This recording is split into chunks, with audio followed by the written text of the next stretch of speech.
Los saludamos desde Bogotá, Colombia. Gracias por visitarnos en nuestro canal. Vamos a continuar con la secuencia de los misterios de Dios. Desde que el hombre se apartó de Dios, todo lo divino, todo lo de Dios empezó a ser extraño para la mente humana y se convirtió en misterioso. Después, para poder llevar a cabo sus propósitos, Dios poco a poco se fue revelando a la humanidad, pero solo a pocas personas, a unos pocos en quienes podía encontrar alguna disposición de escucharlo y obedecerle. En las Escrituras, el mismo Dios es un misterio. Es un misterio también su Hijo Jesucristo, como también es un misterio la Iglesia, y siguen otros misterios. Hoy vamos a abordar el misterio de la iniquidad. El misterio de la iniquidad tiene un trasfondo cuyas raíces está en el cielo mismo, como lo puedes constatar en Isaías 14 y Ezequiel 28. Lucero se rebeló contra Dios y arrastró tras sí a la tercera parte de los ángeles del cielo.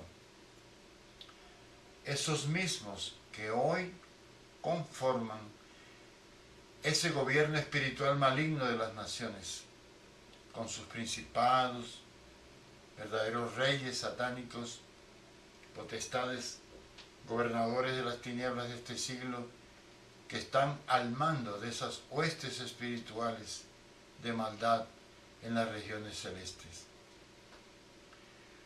Cuando Lucero, ya confinado en la tierra, vio que Dios creó al hombre y lo puso sobre el gobierno de su creación, se ingenió la forma de hacer que el hombre cayera en pecado.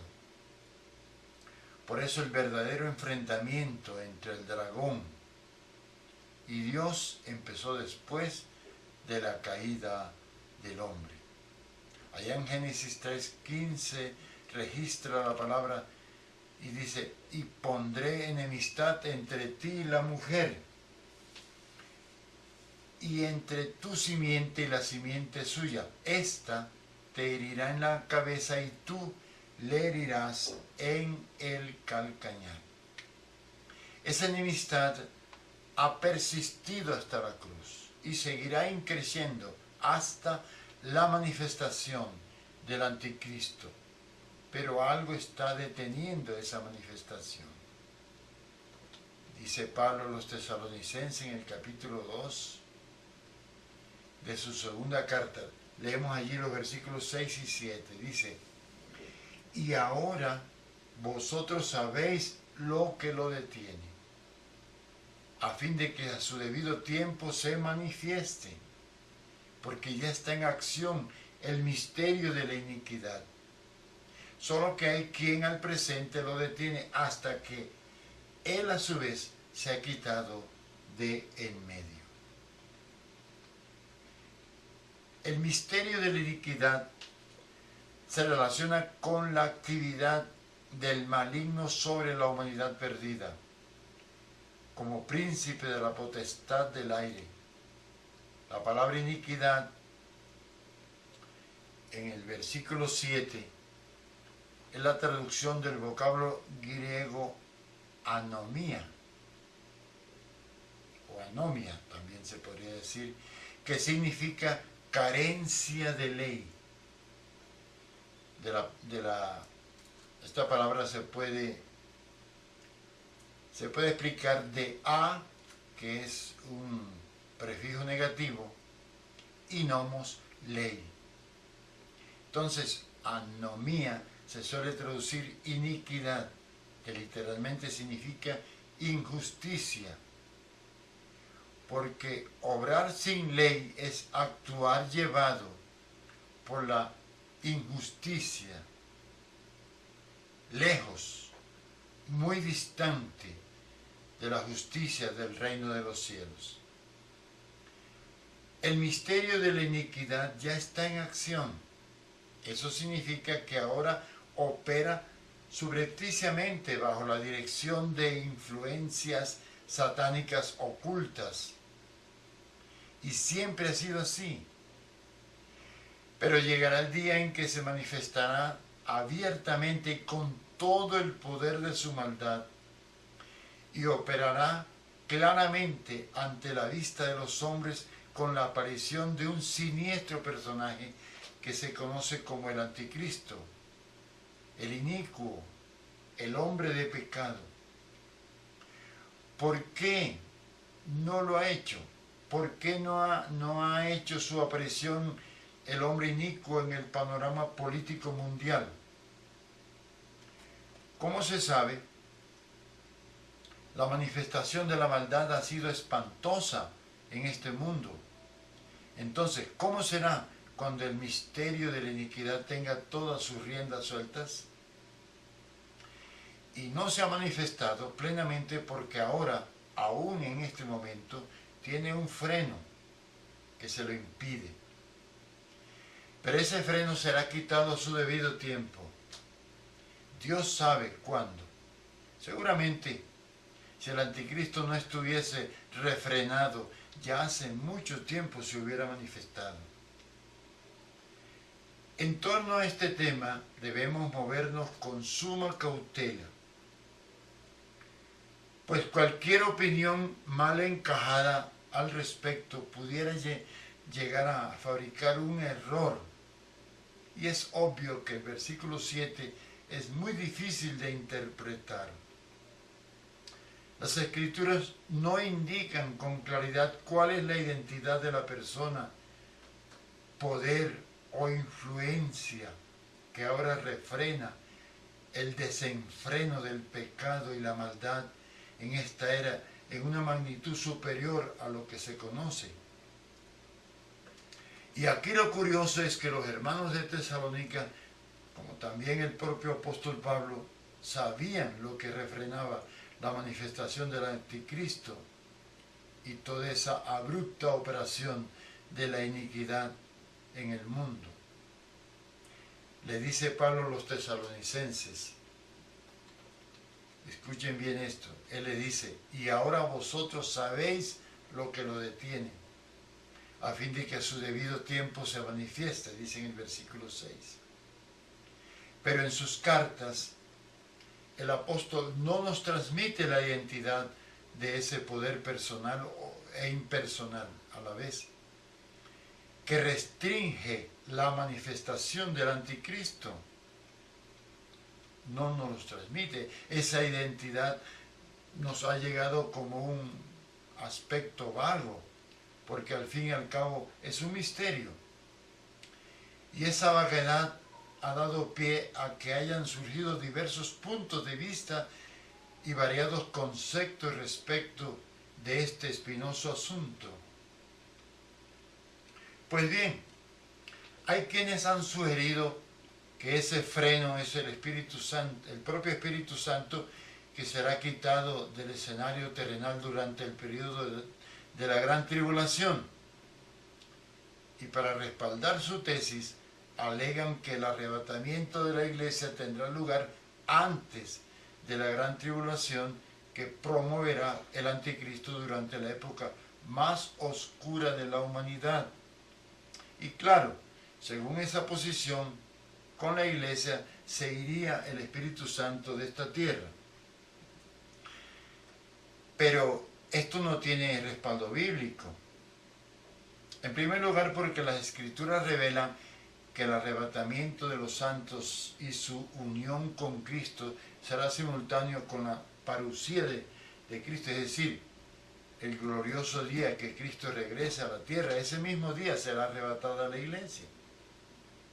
Miren lo que dice Pablo en la segunda carta a los Tesalonicenses, capítulo 2, los versículos 1 y 2. Pongan mucha atención. Dice, pero con respecto a la venida de nuestro Señor Jesucristo y nuestra reunión con Él, os rogamos, hermanos, que no os dejéis mover fácilmente de vuestro modo de pensar.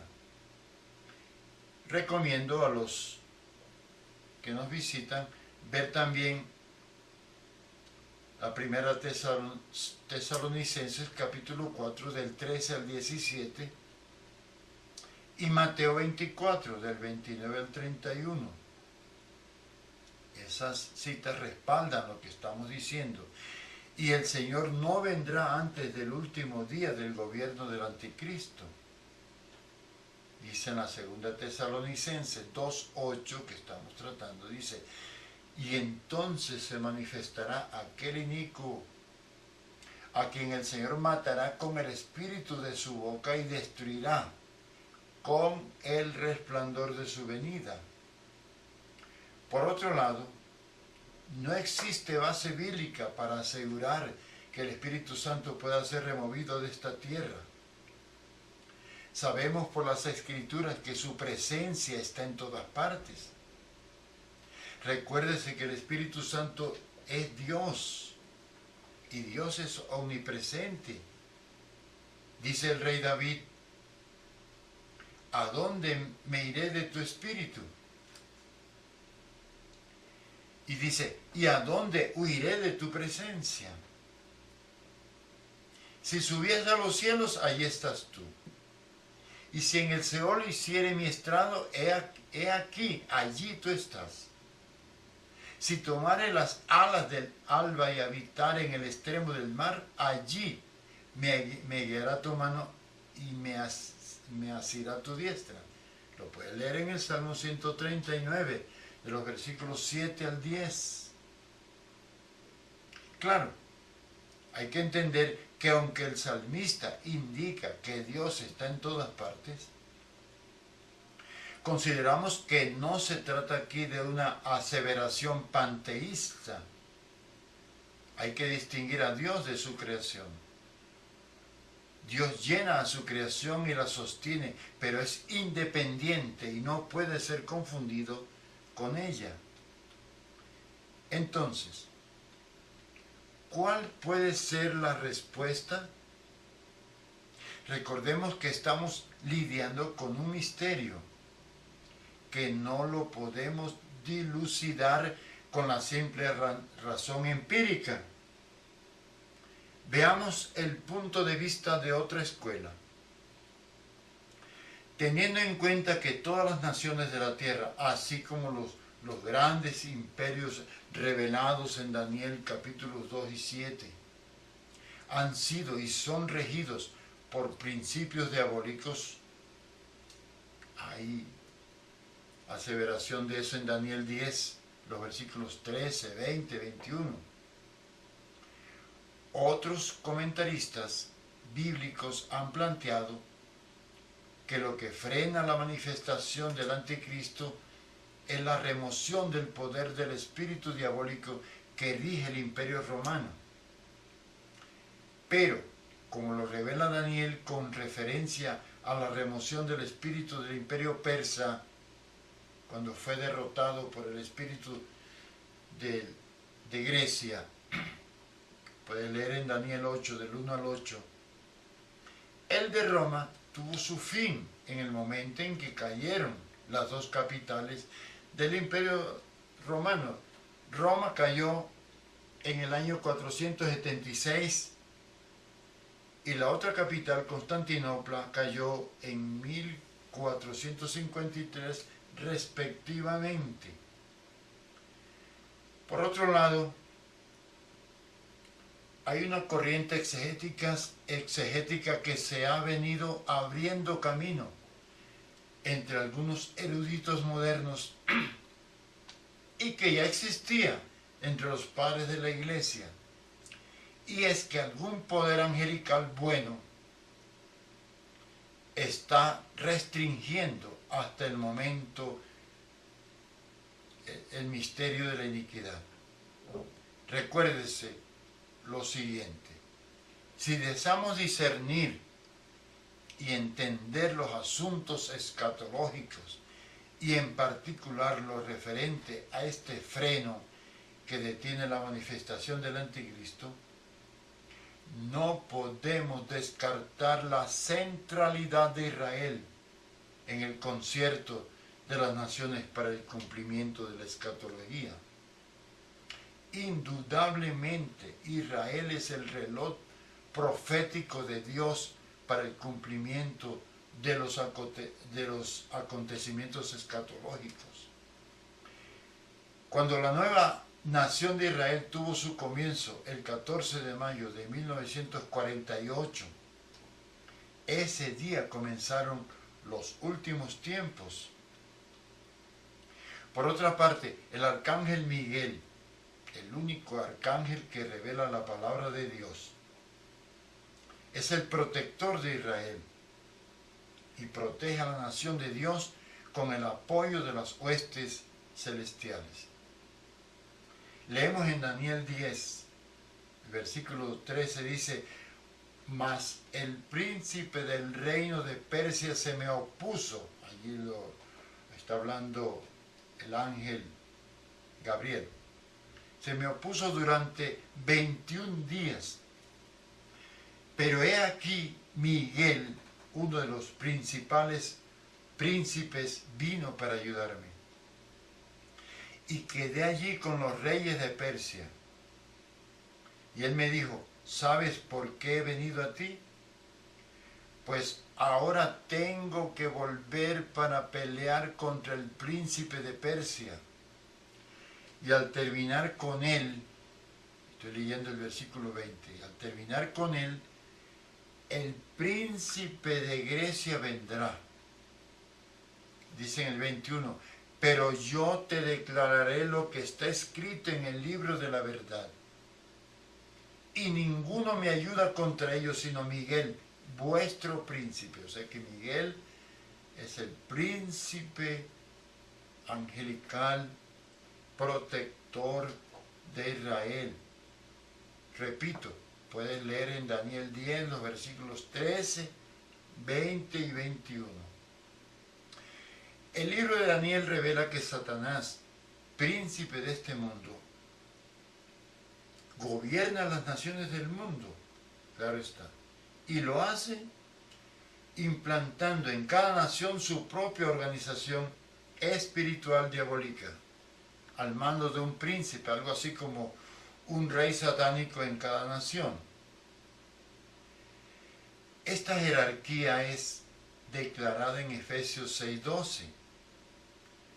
No obstante, eso ocurre con la única excepción de Israel, cuyo protector es el arcángel Miguel, como hemos visto. Por ello, podemos colegir que esa es la causa por la cual desde el nacimiento del moderno Estado de Israel en 1948, todas las guerras que le han declarado sus enemigos vecinos con el fin de aniquilarlo han sido fallidas.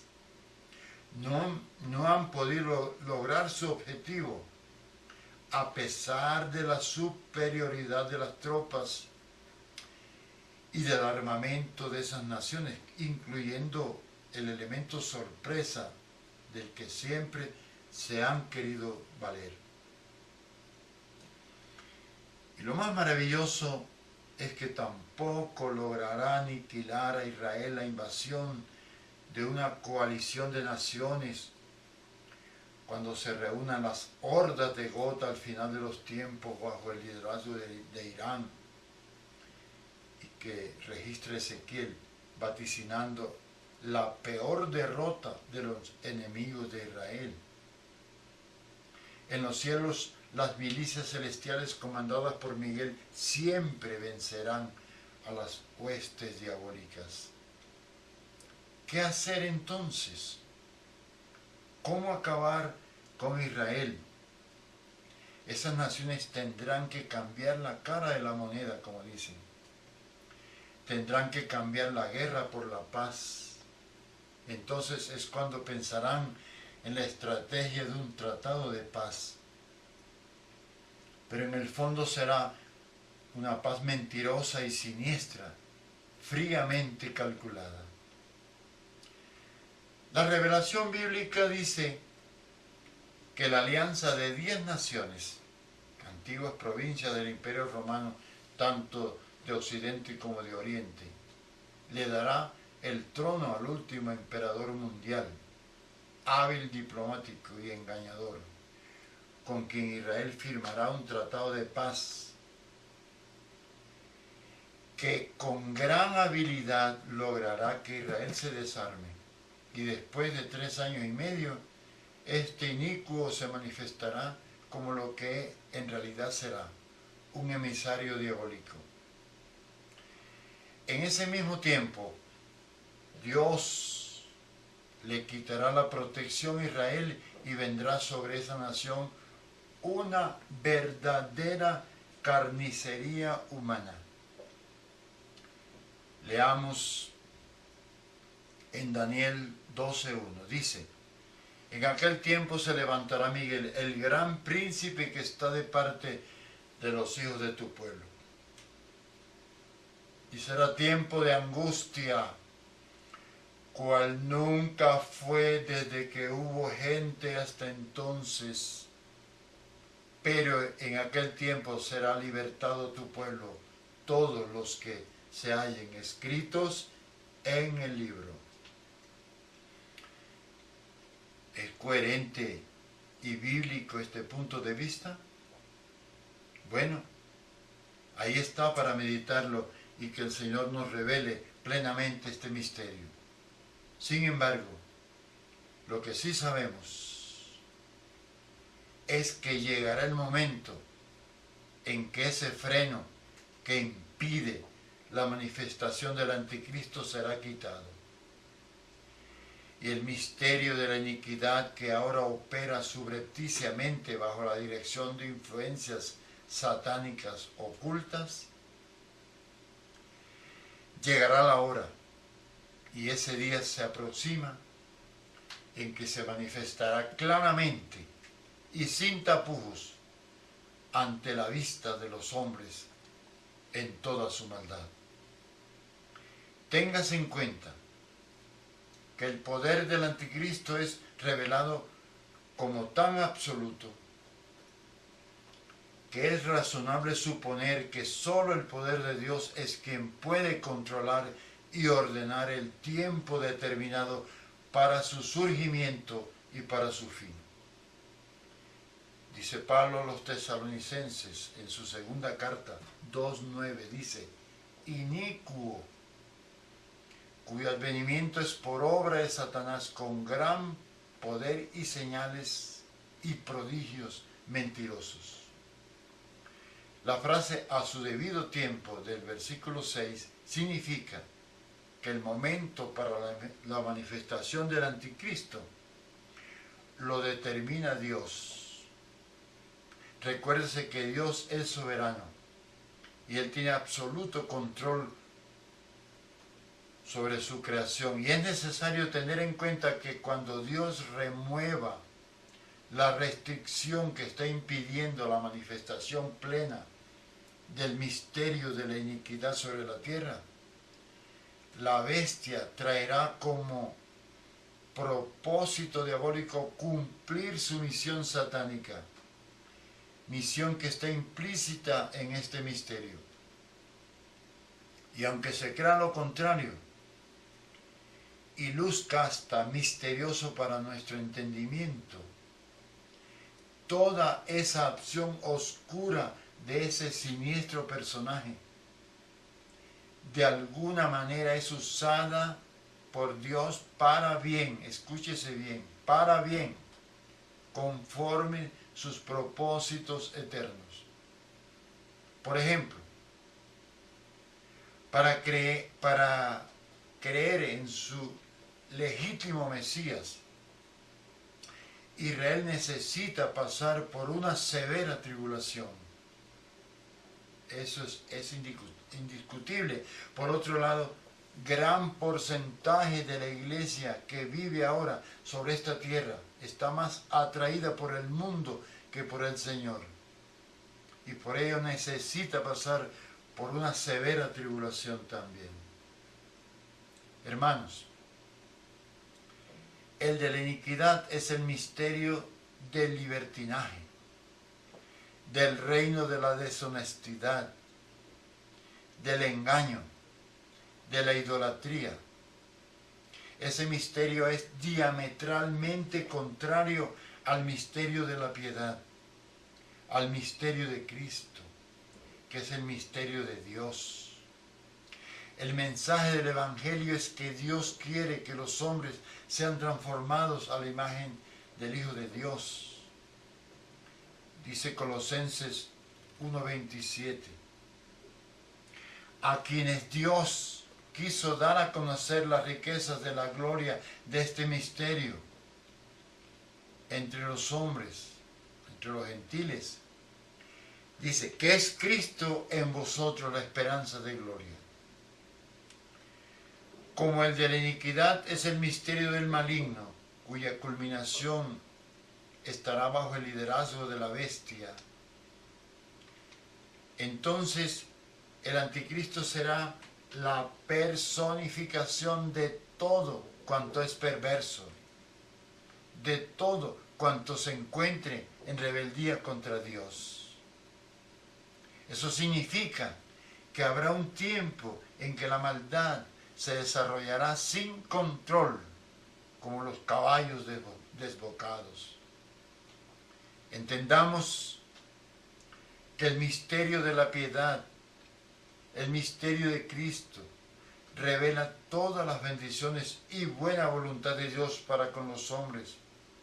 En cambio, el misterio de la iniquidad revela todos los dolores, la miseria, las injusticias implícitos en el reino de los hombres. Para nadie es un secreto, por ejemplo, que hasta en muchos púlpitos cristianos se esté predicando el reino de los hombres, exaltando los antivalores y con un énfasis desmedido en una extraña carga económica fundamentada en la obligatoriedad del diezmo en primer plano, prometiéndoles beneficios terrenales a los hombres. ¿Dónde está el Señor en todo eso? Lastimosamente,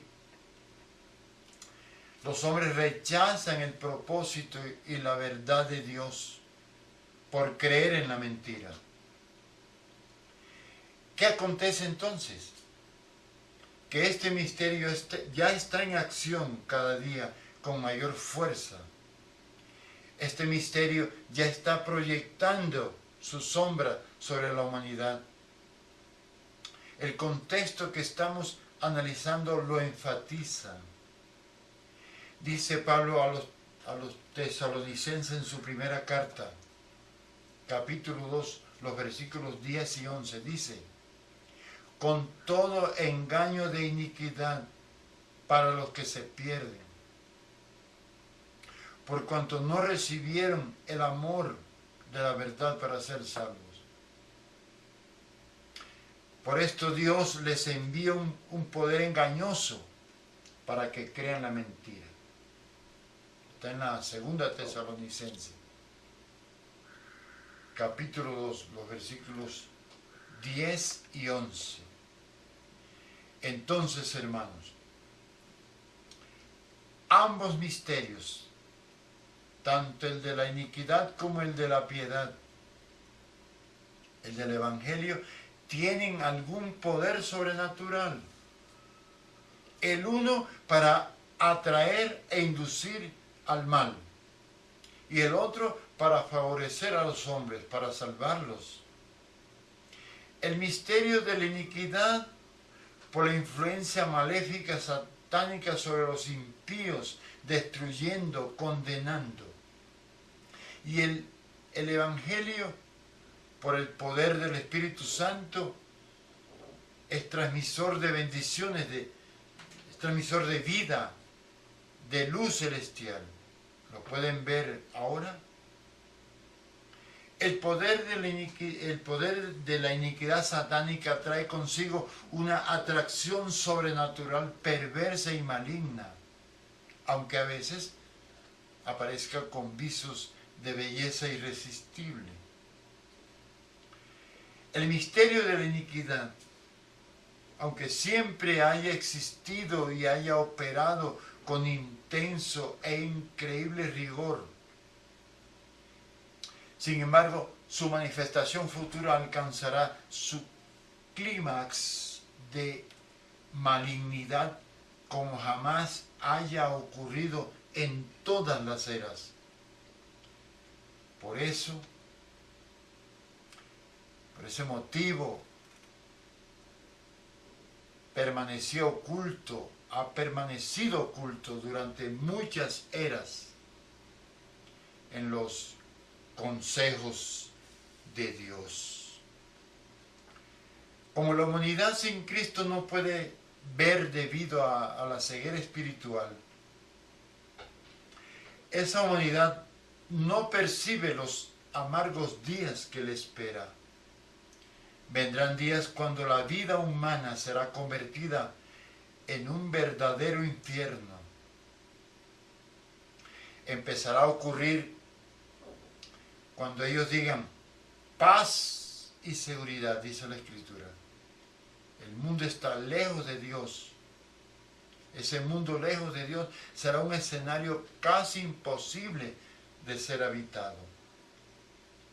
Vemos, pues, aunque parezca una paradoja, que el misterio de la iniquidad puede llegar a ser un instrumento en las manos de Dios para que muchas personas decidan volver a Cristo.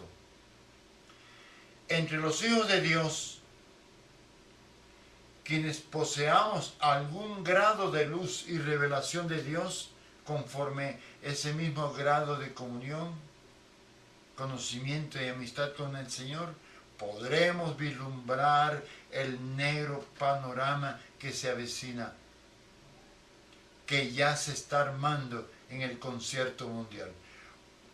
Por un lado, aparecerá a nuestros ojos las ruinas de un mundo impío, pero por el otro, podemos contemplar con gloriosa esperanza la parucía de nuestro Dios y Señor Jesucristo, quien vendrá a ponerle fin a la iniquidad y a implantar su reino de paz, de gloria y de justicia. El misterio de la iniquidad ya está operando, ya está en acción, preparando todo el escenario para su aterradora manifestación final. Es verdad que nosotros no esperamos al anticristo sino a Cristo. Pero óigase bien, Cristo no vendrá sin que antes se manifieste el inicuo, el hombre de pecado. Muchas gracias. El Señor les bendiga a todos.